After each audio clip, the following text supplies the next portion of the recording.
jaay sama gars yi toj sa baar yi ñu naan tey ci ban son lañ jëm def ko bu Akhlou Brick non son bu nickel vrai banger you know what I'm saying fi ñu njëkkee aara nee na gumba su gisee yatam lay jëkk a sànni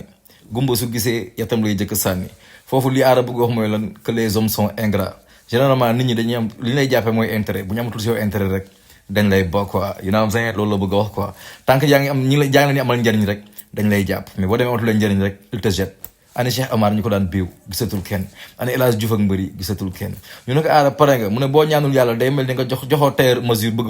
mu xottil la nga ne yàlla moo ne ñaan leen moom ma may leen waaye tamit médecin bi mënu la faj te xamul sa jàngoro kon da leen ñaan yàlla yàlla lu mu yor du jeex noonu laay tëjee chapitre boobu dem ci Dayza bu mu ñëwee nee na sa dund di nelaw boo deewee di nga yeewu Issaoui Fil nee na sa dund di nelaw boo deewee di nga yeewu nee na ndel dofdoflu rek nekk ci àdduna bi di foo di kii nii Issaoui Fil ñaari vie moo am dund bii nii ak boo dee bi ngay jàkkaarloog sa borom te mën ngay dofdoflu nag si dund bii nii mais boo dee boo del dund di nelaw mais boo dee di nga yeewu maanaam bu su boo dee ba dekk jàkkaarloog sa borom booy di nga yeewu tu vois ñu ne ko lan mu ne yeneen rappeurs yi ay ginaar yi ay mu ne ginaaru fajar du jiite jàkk mu ne yeneen rappeurs yi ay ginaar lañ kese Issaoui Fil mais du ñu mës a jiite jàkk ne mën ngeen nekk ci mouvement bi nag ñu naan mouvement rab bi ngeen nekk ay rappeurs nii mais ñooy ilimaan yi quoi mooy maanaam tey ji di ngeen ne ko kore koo yee gaa yi fajar mais doolu mës a dugg ci biir jàkk ji kan mooy dugg ci biir jàkk ji aara ay Dayza bul ma bëgg ndax su ma bëggee du ma jéeg